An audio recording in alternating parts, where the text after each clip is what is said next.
Okay, good day. Thanks for showing up. This is my talk from DTrace to Linux, and I'm excited to be here. This is my first talk in Europe, as it happens. I've done a lot of talks in the US.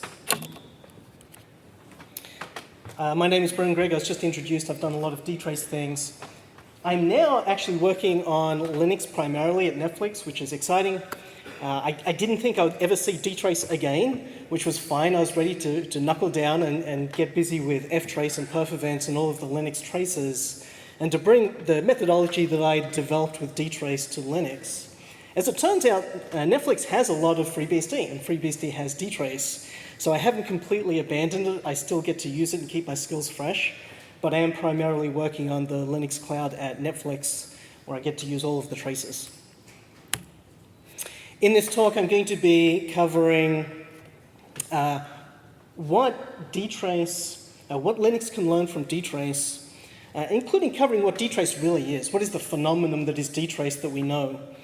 And this is going to include adoption, marketing, technical challenges, and I'll finish by talking about our usage at Netflix.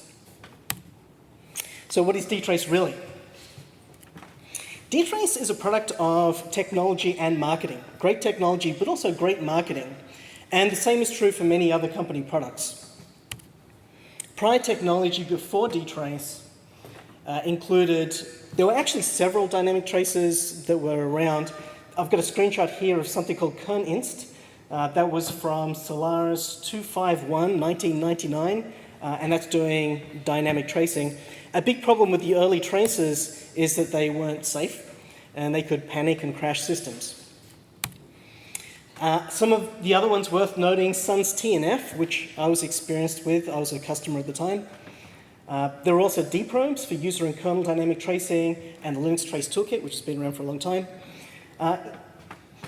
Interestingly, DProbes and the Linux Trace Toolkit were combined in November 2000, but that was not integrated into the Linux kernel. And so Linux did have the opportunity to have a dynamic tracer. Has anyone ever written a DProbes program? Anyone? One person has. Wow, fantastic. I had a look at DProbes, and it looks kind of scary. It looks like probably one of the hardest languages to write things in. So I can understand it being a little bit difficult to integrate when it was that difficult. But innovative for the time. There were other prior technologies as well. So there were a number of traces that had the idea of instrumenting the binary, and then you'd shut down the application, instrument the binary, and then you'd run an instrumented binary. Sun set forth to produce a production-safe tool, and that was DTrace. And first and foremost, DTrace was safe for production use. And so it accomplished that goal. You may step on your foot with DTrace, but you won't shoot it off. And so it is possible to have an instrumentation that does too much. So I might instrument, the way it instruments user-level code. I may say, let's instrument every function call that my program does. Yeah, that's probably going to slow it down way too much. I mean, it depends on your use case. You may not care.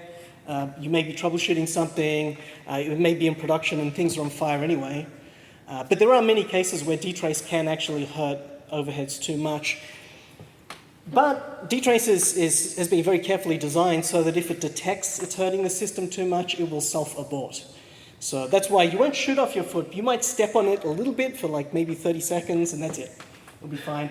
It's dynamic tracing, static tracing, and profiling. User and kernel level unified. Programmatic, so we can write scripts, do in-kernel filtering, in-kernel summaries. It solved countless issues. I mean, I've done talks about what DTrace can solve. I could do a nice talk about here's 20 issues that DTrace have solved. That's a given by now. DTrace has been around now in production for just coming up to 10 years. And that's really what DTrace is for me. It's all of these features. It's something safe. It's a go-to tool that I can use to solve various kernel and application issues. But for most people, this is a kind of a typical conversation I get now that I'm working primarily on Linux. People think DTrace is awesome, but they don't know why. And when I talk to people about it, I'll often say, well, I understand that you want DTrace on Linux, but what about ftrace? Can ftrace solve your needs? And the response is usually, ftrace? What's that? Or perf events, or whatever it is. DTrace has had a lot of marketing, and people really understand, and people still remember it. So that's the other part of DTrace. It isn't just the technology. For me, it's really just the technology. It's a go-to tool to solve problems. But for a lot of people, the phenomenon of DTrace includes the marketing. Early marketing from Sun had the 10 Moves Ahead campaign when Solaris 10 was first launched in 2005, and they had banners in airports and stations around the world, and some of them went into the details and included dynamic tracing. It was traditional marketing. Sun spent a lot of money on DTrace. Sun needed Solaris 10 to be a success. And there were some really great marketing product managers behind DTrace. We also had Sun sales staff pitch DTrace directly to customers and directly to prospects, convincing people that it was a differentiator. And this is why you'd actually want to move on to the Solaris operating system. Sun also had technology evangelists that their job was to sell DTrace and to sell the other technologies. It worked. So DTrace became not another Sun tech no one knew about. This was actually something that I was really worried about when DTrace was first created. I was a customer. I'd used some of Sun's prior technologies. Sun had some great technologies that no one knew about, and Sun didn't really market. And when I saw DTrace came out, I really wished that Sun would market this thing, because I didn't want it to be yet another one of these great things that no one's heard of, no one uses. And I was floored. Sun actually did market DTrace like their life depended on it, probably because their life did depend on it at that point. So they really convinced everyone they let everyone know that it existed. Convinced people to try it out. Sun marketing, the marketing of DTrace spans 10 years, and so there are all different stages in how this was marketed. Marketing did evolve. Sun was innovating in that space. So Sun was doing engineering blogs. You had the blogging CEO. Big Admin had a DTrace collection, a website for the community. Sun brought in marketing staff and had marketing staff who could use and understand DTrace and articulate the value better to customers. And Sun marketing was also getting to the point where they were putting the engineers in front of the microphone and letting the engineers explain to other engineers why this was important. Now, this was quite a departure from traditional marketing, which is more selling to the C-level team and the CEO on the golf course, like many of the other large IT players would do. This was much more effective. Later marketing, Deirdre Strawn had many initiatives for marketing DTrace in the past 4 years, and that included social media, blogs, events. Deirdre came up with the Ponycorn mascot, because at the time DTrace had no mascot, and there was one website which the DTrace engineers had written where they described DTrace as a magical unicorn, and so Deirdre came up with a mascot which has been very popular. She was also determined to video and share everything. So anytime an engineer is giving a meetup talk or going and giving a presentation, make sure there's a camera in the room so that this can be shared. And that really, really worked. Blogs. Later on we had dtrace.org. My own blog on dtrace.org has had over 1 million views. As it turns out, Deirdre edited basically everything I posted on dtrace.org. If you look at my blogs and think, wow, Brennan writes really well, the truth is I don't write really well. Deirdre writes really well. It's great to pair up with someone who's a really good editor and can make your work more accessible and read much better. Deirdre also edited all my last 2 books. She edited the DTrace book, which is over 1,000 pages of technical content. And again, she actually makes my writing look really good. So Deirdre's actually done quite a lot of DTrace marketing behind the scenes. And also videos. We did lots and lots of videos. Me shouting at disks, which Dominic mentioned. That's had almost 1 million views. It went viral. Has anyone seen the video of me shouting at disks? It's kind of silly. I'm actually demonstrating DTrace. I'm demonstrating DTrace heat maps. And I discovered if I shouted at disks, then I could induce latency. So all part of marketing. There was also language support exposed new communities to DTrace as DTrace was being put into PHP and Ruby and Node.js. That increased the awareness of DTrace. So there's the Ponycorn mascot.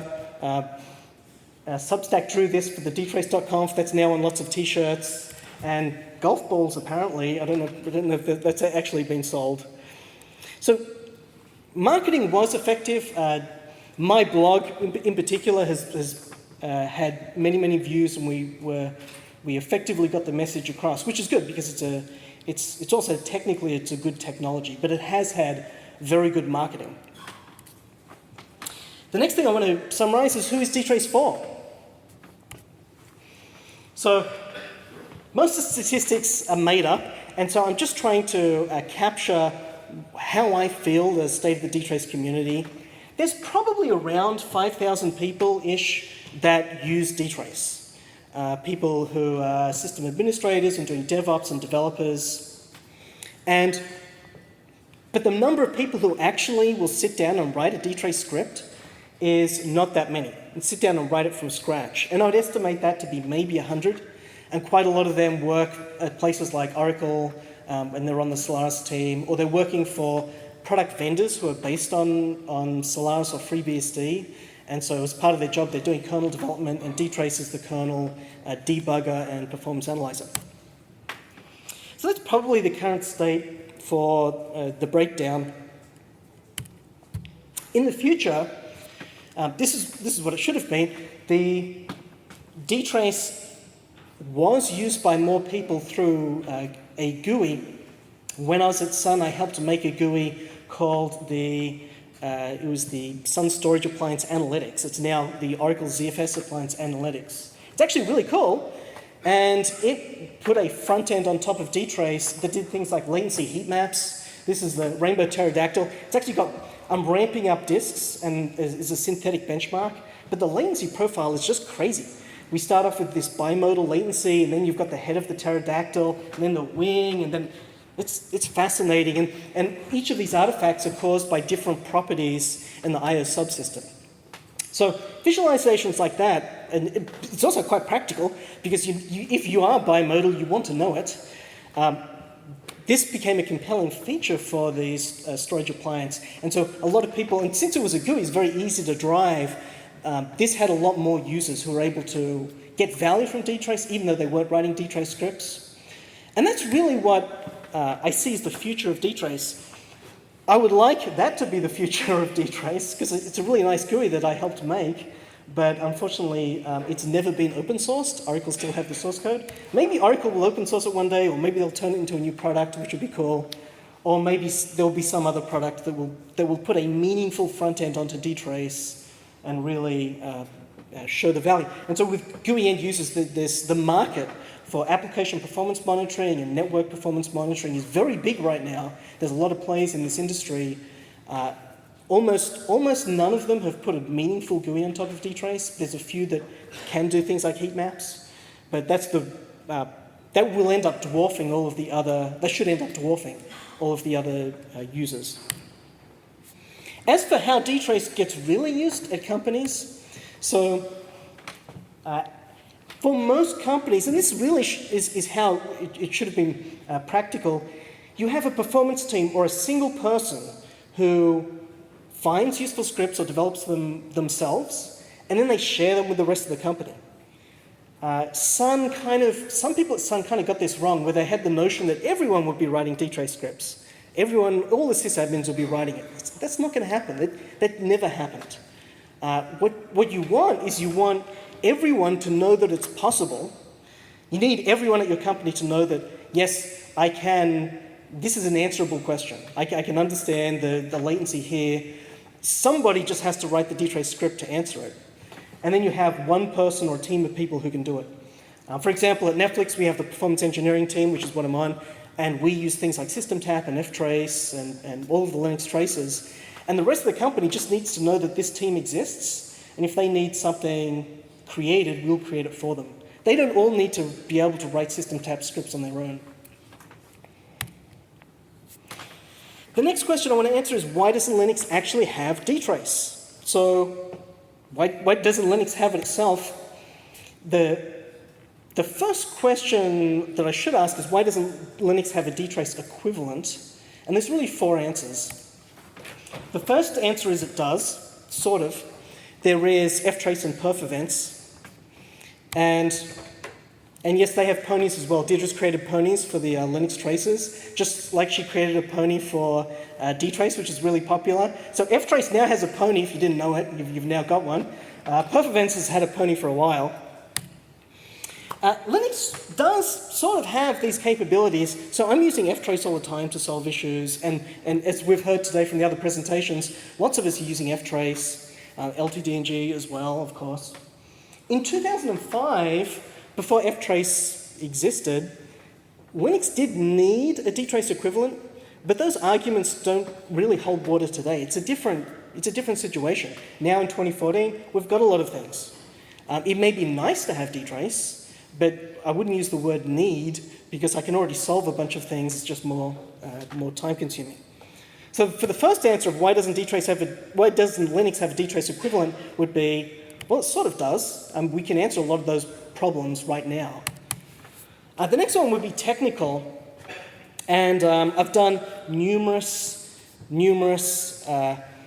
SystemTap installs, and one of the big problems, unless you're on Red Hat Linux, where it's all fantastic, I'm told. If you're doing it on other things like Ubuntu, I always have a lot of difficulty with debug info, getting that in production environments. It's not so bad now that I'm doing a lot of my own kernel builds, but if you're an end user and you're not doing kernel builds, getting debug info for your random Ubuntu release or CentOS releases can be time consuming. And it's just more difficult for Linux. Solaris had CTF, not the CTF mentioned earlier, a different CTF. This CTF has the symbol information built into the kernel and binaries so that DTrace doesn't need the very, very large kernel debug info. And that's the compact type format. Linux doesn't always have this stuff like Solaris did. So that's a technical reason why it's been a little bit more difficult for Linux. There's another reason why it's a little bit more difficult for Linux to have one of these things. This is a picture of the CEO of Sun, Scott McNealy. It's an April Fool's joke where they put a giant wooden arrow through his office, and it's actually sticking out of the side of the building. He's also wearing an arrow through his head. Scott was very fond of the term, all the wood behind one arrow. And of course, Scott was the CEO during DTrace development. So I think you can guess where I'm going with this. The tracing wood in Linux, we have a lot of people working on tracing, and we have a lot of experts working on tracing, but that wood is split between many arrows. So ftrace and perf events and eBPF and LTTng and ktap. When it comes down to it, there's not that much wood to go around. And I don't have an answer to this, but I want to decide it as a difference between Linux and DTrace, where with DTrace, it was a company. So Scott McNealy could say all the wood behind one arrow. If you're working on some other side project, you don't belong at this company. The company needs to get this one project done. Linus can't do that. And there's pros and cons for Linux. It means other people can come up with different technologies and new ideas. But then the con is you have all these projects that have some degree of overlap. Another reason why Linux doesn't have tracing is an equivalent is there has been no trace race in Linux. Now, post-2001, Sun was losing ground to Linux. Sun desperately needed differentiators to survive. And it was an environment where 3 of Sun's absolute top elite engineers could spend years developing DTrace. Imagine if that happened today.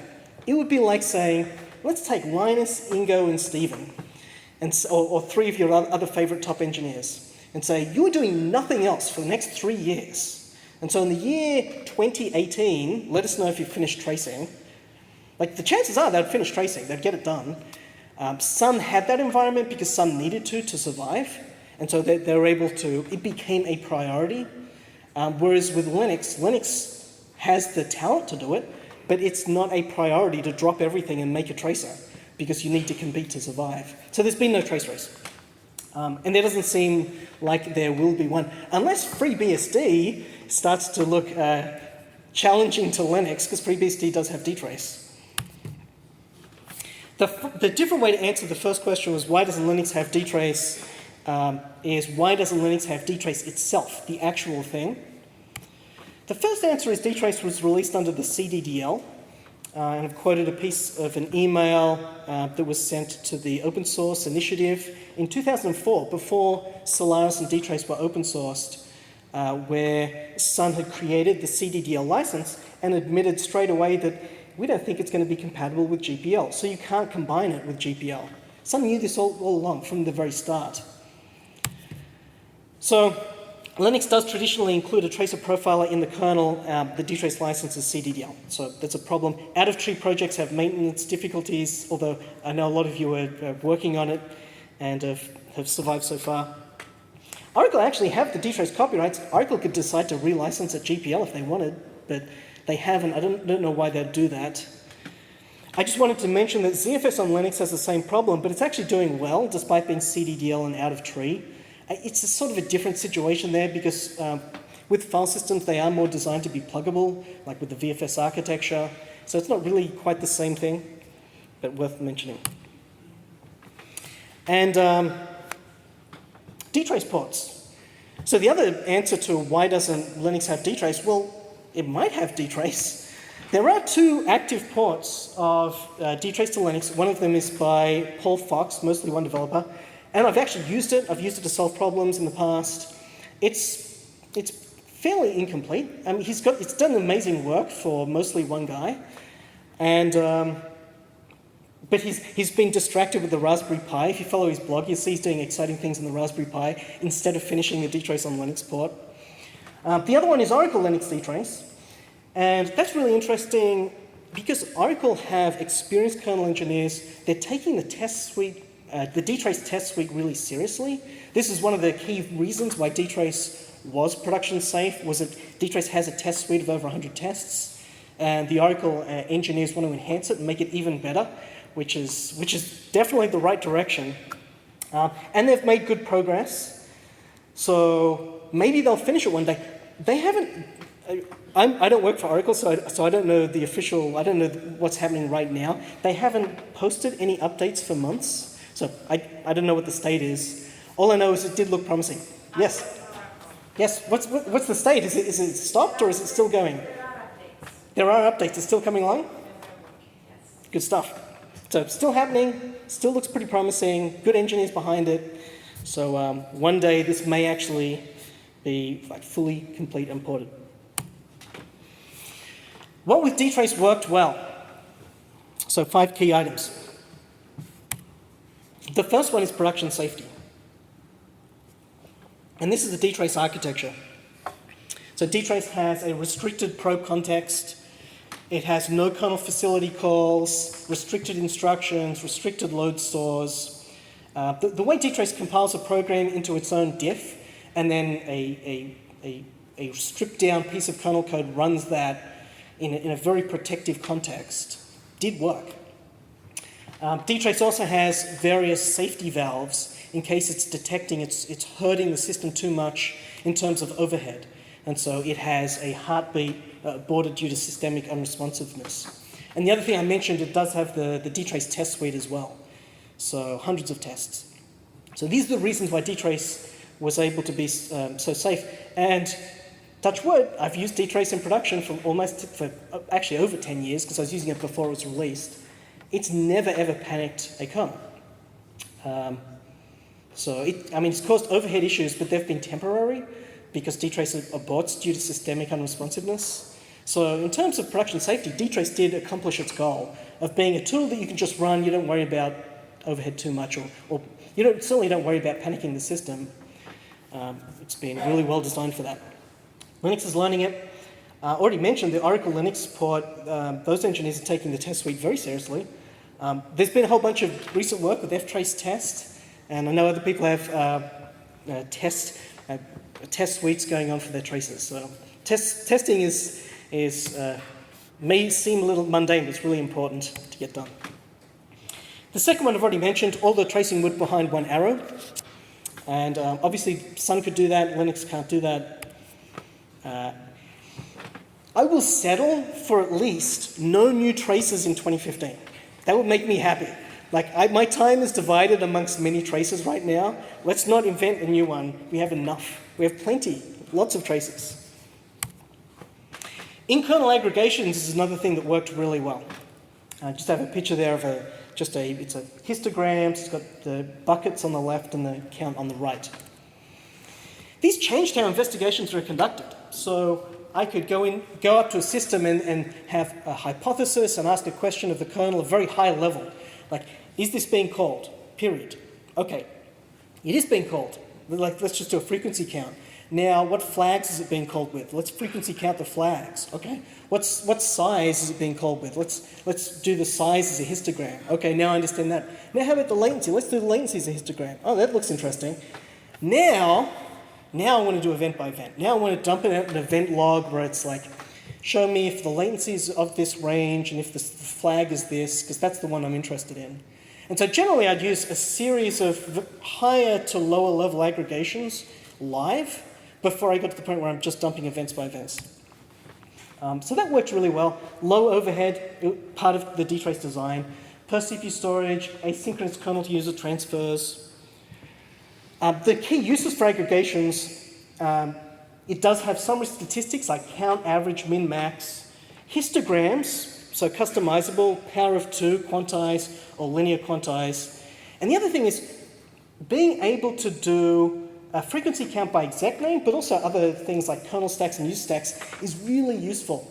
It's really useful to be able to say, if this event, don't just print out the stack trace in a log, because there's going to be thousands of them, frequency count the stack trace. Because the stack trace is generally going to be the same, repeated thousands of times with a few exceptions. And so DTrace was able to use the entire stack trace as a key, and then frequency count based on that key. And that proved to be really, really valuable. So for Linux, I would say it needs aggregation capabilities. And of course, I've been playing with SystemTap and ktap and eBPF, which are the different technologies that may provide this in kernel. Many example scripts worked really well as well. And I had over 150 new ones just in the DTrace book alone. I guess it's a good thing I'm working less on DTrace these days because I ran out of room on my diagram. Though it's not even complete, I just ran out of room anyway. I've published over 600 scripts for DTrace, and so I tried to decorate them where they fit. But scripts serve many needs. They are tools that are ready to run. So as an end user, I don't need to learn a new language. I just have to learn a tool. And the tool can come with a man page, an example, case study, easy, effective.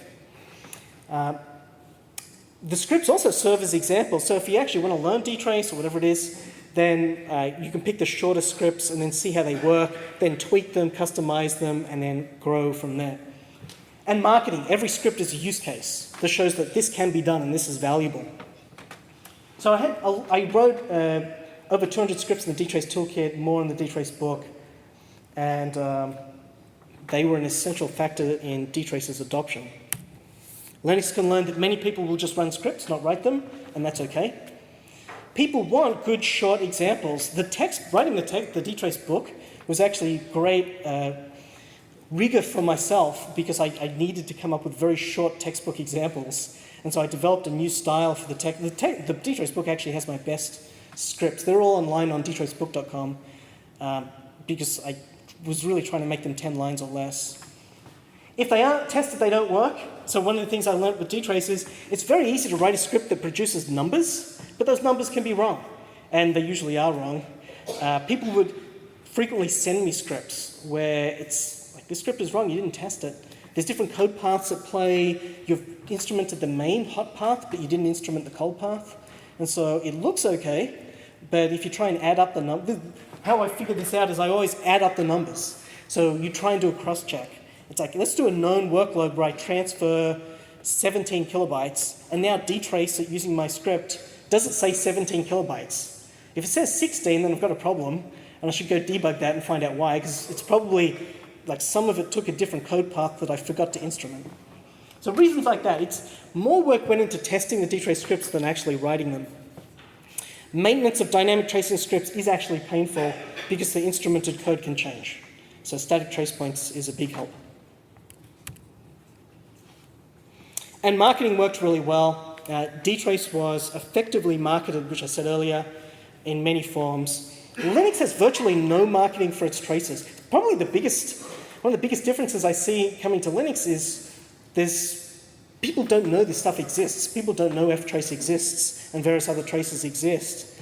And they're great if you discover them. Marketing spend is on commercial products instead. So I have people tell me, Brendan, well, why don't we do more stuff with Sysdig? Sysdig's really cool. And like, Sysdig is kind of cool. It's interesting what they're doing with Sysdig. But the questions they're asking me, I can just answer with ftrace. Well, why don't we just use ftrace for that? It's already on our servers. I don't need to add Sysdig. And the people who are bringing me these questions, they don't know about ftrace. They know about Sysdig because Sysdig has been marketed. Sysdig has people effectively getting the word out. And that's useful for a tracer to effectively get the word out. So marketing does work. Linux needs to learn to market what it has. There was an interesting blog post recently by Adrian Cockcroft about Docker, the Docker phenomenon, and he talked about different reasons why Docker is successful. And one of them, he said, was it has a great name and a cute logo. So eBPF, for example, is not a great name. eBPF doesn't convey any sort of meaning. It's like, what the heck is this? It stands for what? Like, and that's supposed to be like so an amazing thing, that doing in-kernel aggregations and whatnot. So we kind of need a more interesting name for eBPF. And also logos. And Deirdre's been busy with creating all of the pony versions of the Linux traces. So there's the ftrace pony. You've got the LTTng pony instead of the mole. So it's so cute. Other things that worked well, DTrace is programmable and scriptable and has built-in stability semantics. Things that didn't work out so well. So 5 key issues. Adoption. It's a little unfair, it's not really reasonable, but I just plotted DTrace versus Node.js using Google Trends. And so Node.js is an example of it's exploding in terms of adoption. DTrace, not so much. Few customers ever wrote DTrace scripts. DTrace should have been, DTrace has a lot of value that customers weren't realizing. When it was launched, it was described as a killer tool, but Sun, which no longer exists, I think we'd have to say it really wasn't a killer tool because of the adoption rate. It has had better pickup rate with developers instead of sysadmins, and we should see DevOps are probably a better target for picking this up in the future, or picking up such traces. Many customers just ran my scripts, which is not ideal because they may not be getting the full value out of DTrace because they're just using canned recipes, but it's better than them not using it at all. It's not what many at Sun dreamed. In fact, some people at Sun opposed my scripts because they wanted to make the customers write them themselves. It's like, well, some customers just aren't. They just don't have the time for this. So for some customers, it really is run a script or don't use it at all. Internal adoption was also slow and limited, and DTrace is pretty amazing, but what did Sun do with it? How many, we saw storage analytics was pretty cool, but there should have been many other projects to really do more with it, but they didn't happen. The main problem with DTrace was knowing what to do with it. It wasn't the syntax. And so this is the syntax was really the easy part. It was, how do I apply this? And that's one thing that the scripts, the DTrace Toolkit scripts helped with, because each script serves as a use case. Here's an example of something useful. Here's another example of something useful.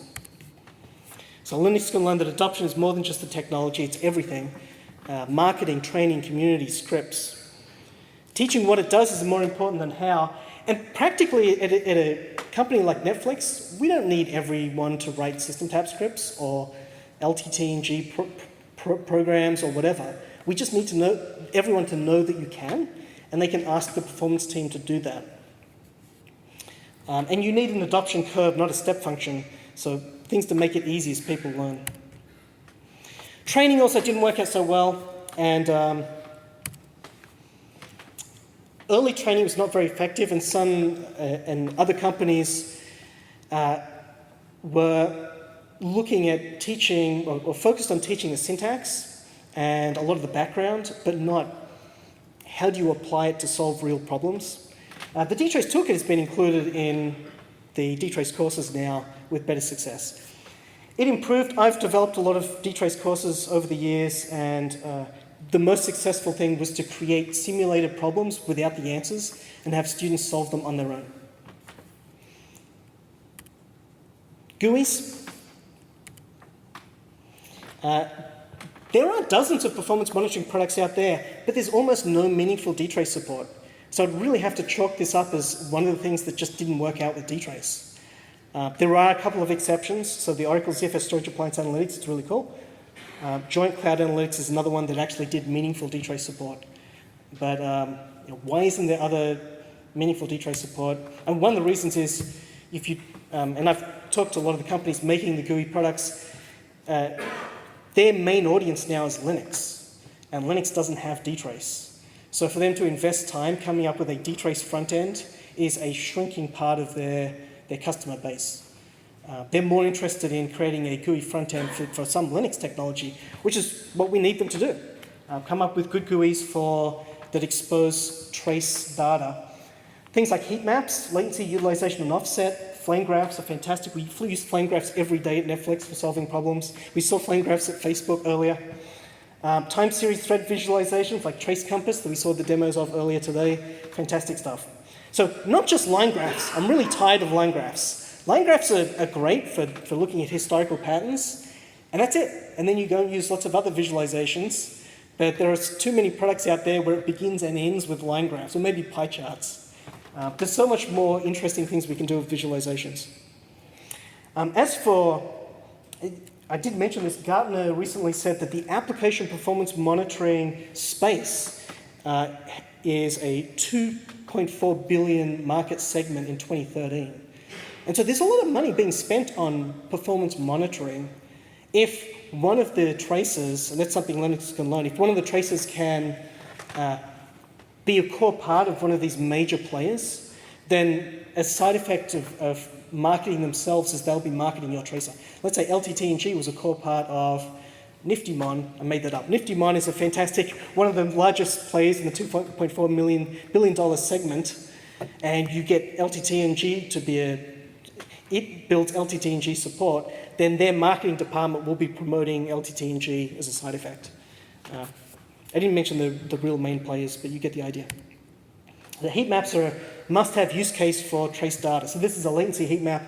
I use these all the time because in software so often we don't have single modal distributions. We do have bimodal distributions and trimodal distributions, and it's important to understand that and how they change over time.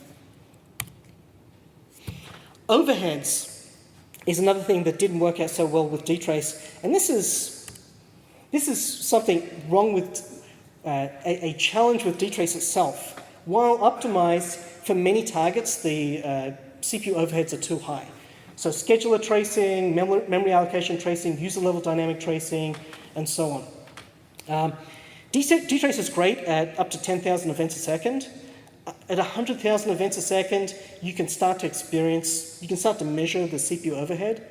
At 1 million events a second, you have to be pretty careful because the CPU overhead may be prohibitive. Depends on your workload and process. It also depends on your instrumentation, like if you're doing user level stuff, if you're doing stack traces, or if you're just doing kernel counter stuff. But there are definitely limits to what's really practical with DTrace. And things like 10 gigabit networking and scheduler tracing, which I do want to do all the time, yeah, I'm starting to actually run into problems of DTrace where I can't. Like I said, it depends on what I'm doing and it depends on the platform itself. But these get really problematic. In some cases, it doesn't matter. You're desperate or you're troubleshooting in development and speed is not a concern. But often it can. It would be great to halve the overhead of that. I've been doing some early benchmarking of eBPF, And it looks like eBPF will actually be significantly faster than DTrace, which is really interesting for me because now I can start to attack some of the things that I couldn't do with DTrace, which is going to be great. LTTng also looks like it has a really fast model architecture. Syscall Provider was another problem, and this is how a lot of people learned DTrace, was through the Syscall Provider. Let's DTrace file opens, the open syscall, and DTrace reads and writes. The way it was implemented, it implemented the trap table instead of the actual API, instead of the POSIX API. And the trap table is technically an unstable interface, but I didn't really expect it to change that much. And then it changed, and then it changed again, and then it changed again. It kept breaking my scripts. And then Oracle released an update, Oracle Solaris 11, which changed it a lot. And it broke a lot of my scripts, which is really annoying. So it's really annoying because when people learn DTrace, now if you're learning DTrace on Oracle Solaris, it's welcome to caveats. Oh, let's DTrace file opens, except that's not really a syscall. Now you have to trace this, and it's all weird. So it ends up being a very miserable learning curve for when it should be so nice. It should be easy. So one thing that would be nice is to have the Syscall Provider, which is a nice way to get into traces because syscalls are documented and very well known. They should be easy and stable.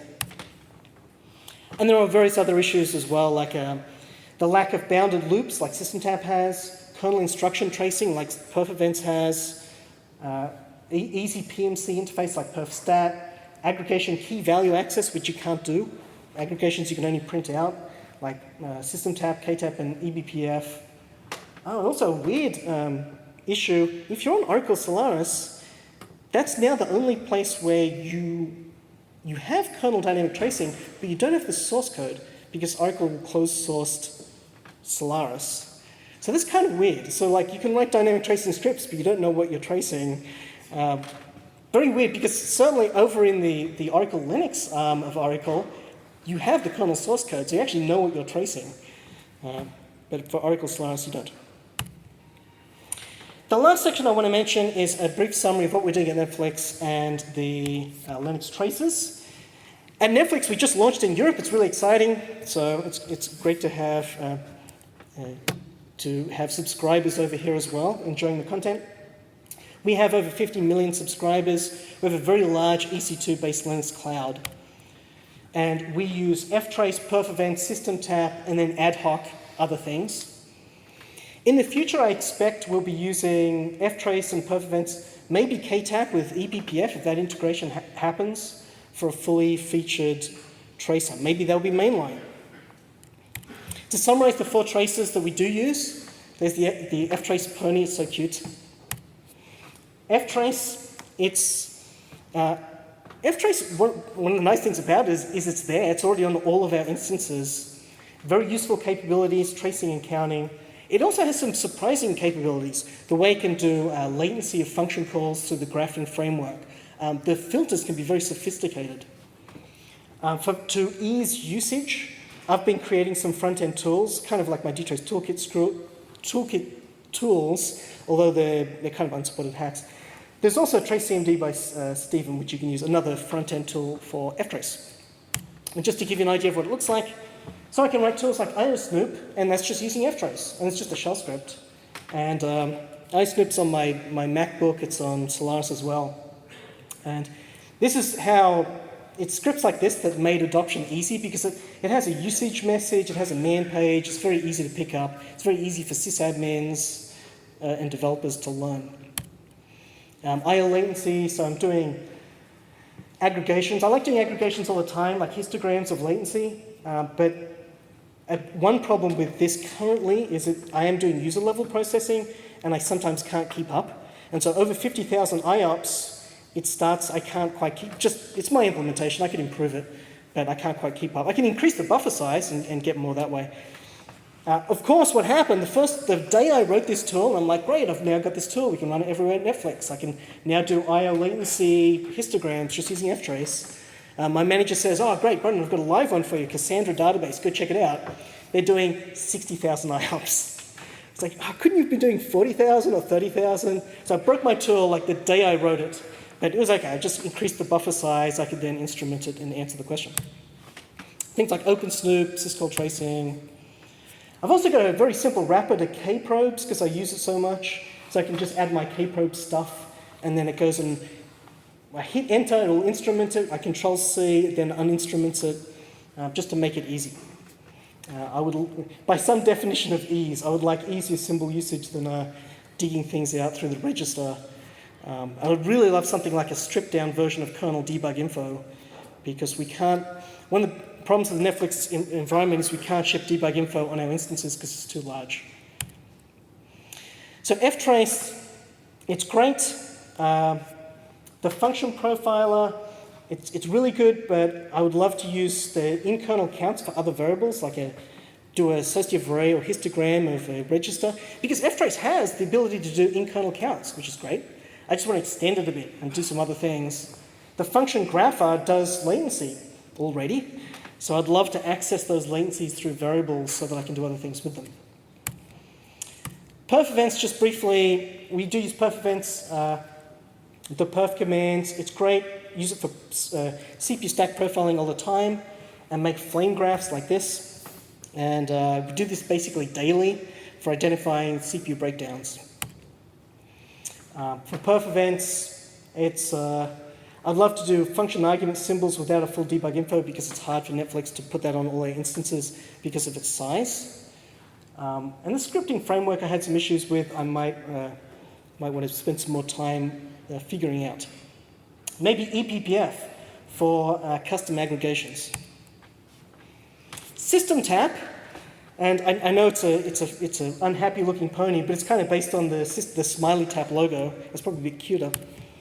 We do use SystemTap sometimes for the deepest custom tracing like Java hotspot probes. And so the future of SystemTap seems more promising the more I figure out how to use it without debug info and to really strip it down. eBPF is the last one I wanted to mention. There's the eBPF pony, which is new. I asked Deirdre to create one that kind of looked experimental and fast, and so I came up with that. It's pretty cute. eBPF extended BPF programs on trace points, so we can do things like in-kernel histograms, which is great, and it is high performance. It's got the JIT built-in in-kernel summaries, so really promising. It's kind of like the last technical piece I need to solve a lot of performance issues in kernel. And the other traces, I have less experience with. Those are the four main ones I wanted to mention. ktap looked really promising, but there's been no development work for months, I think, after the suggestions to integrate with eBPF. LTTng, I wish I had more time to spend on it. It's my fault, it's not LTTng's fault. It's just there's so many traces out there and my tracing wood is split too much. But I need to spend more time on that. Oracle Linux DTrace, I've looked at it a little bit. It looks pretty promising. They've got some good engineers behind that. DTrace for Linux, it's just one guy. I'm kind of less excited about that. What he's done has been pretty amazing, but unless he really needs help, unless some company's going to start backing it and providing more developers, it seems it's going to be slow progress for a long time. And then sysdig, which is a new one, it's kind of interesting, a new approach for doing tracing, but so far pretty limited, just syscall-based tracing. I tried to summarize the landscape like this, where I had scope versus ease of use, and versus stage of development. And the last thing I want to mention is, in summary of this talk, DTrace is an awesome technology, but it's also had awesome marketing, and it's important to understand that. Most people won't use it directly, and that's okay. GUIs can really drive adoption. The Linux traces are catching up and may surpass. It's different. It's not 2005 anymore. We have so many traces. And speed and aggregations matter. And I said, if DTrace is Kitty Hawk, if DTrace is the thing that showed us that dynamic tracing is real, like this can work, and humans can do it, eBPF may be our jet engine. So what future aircraft can we build based on that? So that's it. Thank you.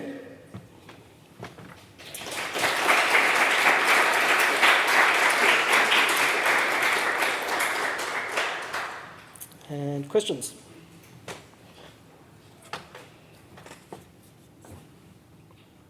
No questions.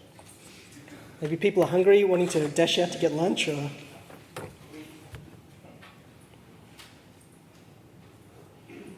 Also, if you have questions and you want to hit me up during lunch, that's okay, so... What's the strangest thing you found? The strangest thing I found? The strangest thing I found, that would be recently with the...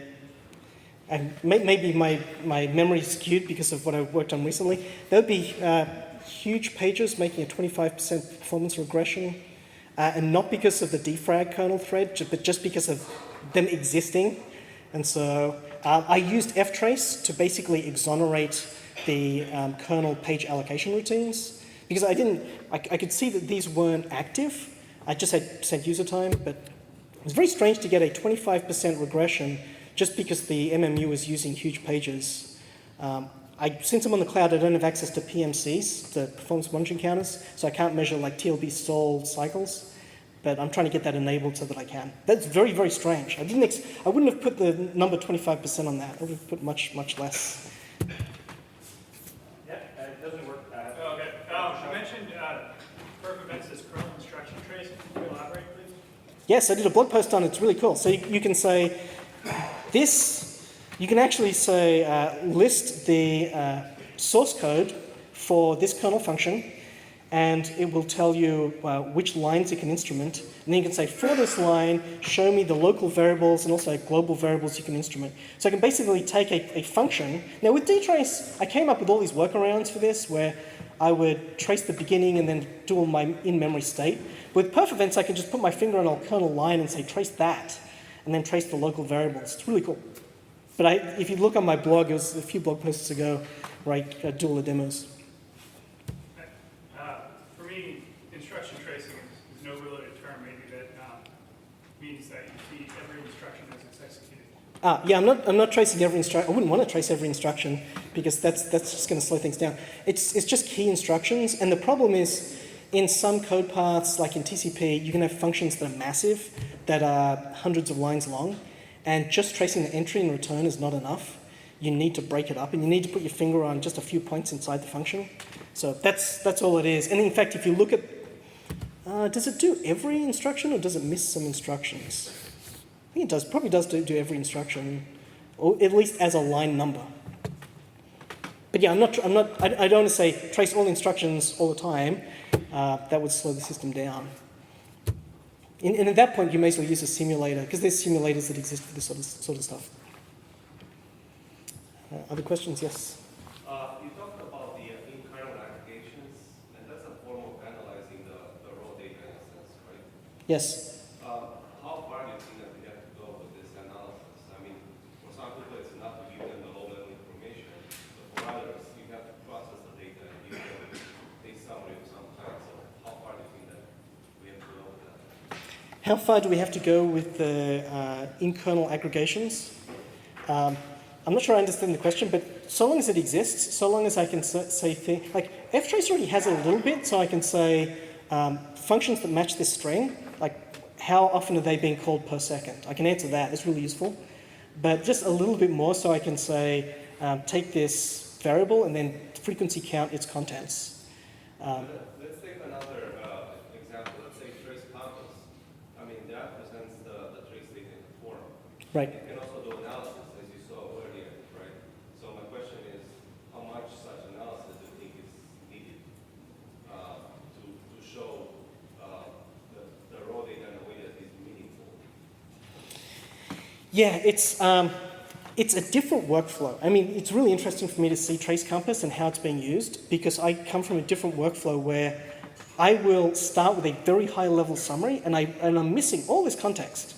And I'm using it to have a hypothesis and then go to the next step. Like my hypothesis may be, are we even in page allocation functions? Like DTrace those kernel functions. And they may be completely quiet. Like they're not even getting called. It's like, okay, I'll have a different hypothesis. Instead of saying, I'm going to trace and dump like all of this activity and then load up the dump in a visualizer and go through it. I kind of have like, I pose a few questions of the system first before I get to the point of, okay, now dump everything, because I want to pick through the dump. But that's really it. It's just a few just so I can answer a few high-level custom questions to narrow what I'm looking at. Yes, a question. So what would be the top 3 features that are missing in the current state of tracing on Linux that you're missing and comes from DTrace? The top 3 features that are missing that comes from DTrace. Well, Linux is coming along pretty well. Like I can actually, people have wondered if I pine for DTrace, and the answer is no. I pine for PMCs. I'm on the cloud and I don't have the CPU performance counters, the PMCs. And that's actually what I really wish I had. Like with DTrace, if there's any issues I need solving, I can pretty much get the job done with either ftrace or perf events or with SystemTap. So I'm happier than it would seem. But if I were to take some things from DTrace, it is the aggregations. So being able to say frequency count, this variable, and just show it to me. Or do it as like a histogram of latency. Actually, the first one would be just the custom frequency counts or histograms, what DTrace calls aggregations. Now that's something that, say, eBPF looks like it's can do, and so I've been doing eBPF stuff.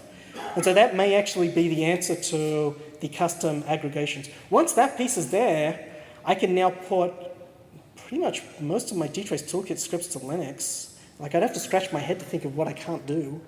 Another thing that I would like is a way to do, it's just the programmatic capabilities of DTrace. Being able to, on a function entry, save a timestamp, and on function return, do the calculation of the timestamp. Now that's something that SystemTap and ktap and eBPF can all do. It's something that ftrace can't arbitrarily do yet. So that would be the next feature, is just being able to do the saving of variables on one probe and fetching them on another probe, the saving of state. And what would be the last one? Maybe the user level stuff. So DTrace does have, it varies based on the language, but it has integration with USDT. So if you're on Node.js or if you're on Java, you have access to various probes. Now, SystemTap has kind of been doing the legwork to access the DTrace capabilities, so it does have access to them, but that's sort of the last thing I would miss. But for me, it's not really, what 3 things do you miss? It's, if I can get aggregations done, then basically I can do everything. eBPF, I could basically do everything. And it's not because eBPF is like amazing. It is pretty amazing. It's because what's there already is already pretty amazing. It's like I'm already 60% of the way there. I just need to do the final few things, and like now I can port a lot of the scripts. Other questions? You mentioned those,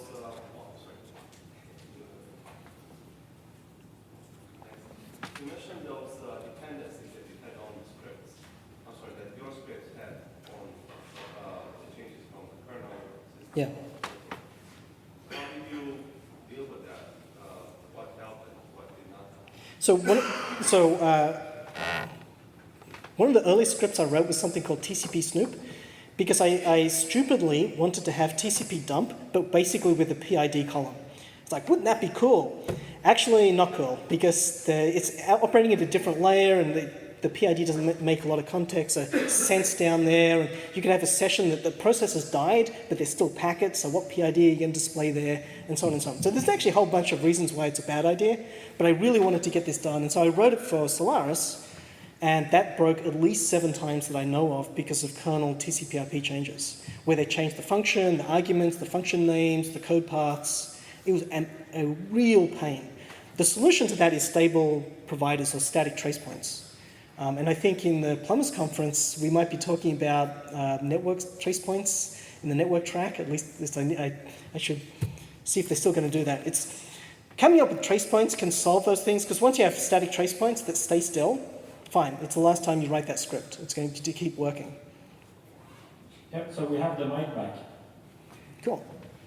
You mentioned that the biggest problem with DTrace was people didn't know what to do with it. Yeah. It's something I've experienced myself. I was wondering if you had this problem as well yourself, and how did you manage to overcome it? Yeah, I mean, knowing what to do with DTrace, I fortunately had a background in doing performance analysis, and so by the time DTrace came along, I'd been doing performance analysis for years, so I already had a laundry list of issues I needed DTrace for. But it's studying performance methodologies and how I get myself into using these things. I've spent the last few years studying methodologies and documenting them, things like the use method and drill down analysis and workload characterization. And so with the following a performance methodology helps you start on an issue and then take the next step and the next step. And those steps pose questions that you need a tracing tool to answer. So I'd look at performance methodologies. I've been documenting a bunch on my site. Because once you start having an approach to a problem, the questions will fall out. I think we're getting out of time. We can definitely continue the discussion during lunch, and we will be back here at 2:30. So thank you, Brendan. Okay.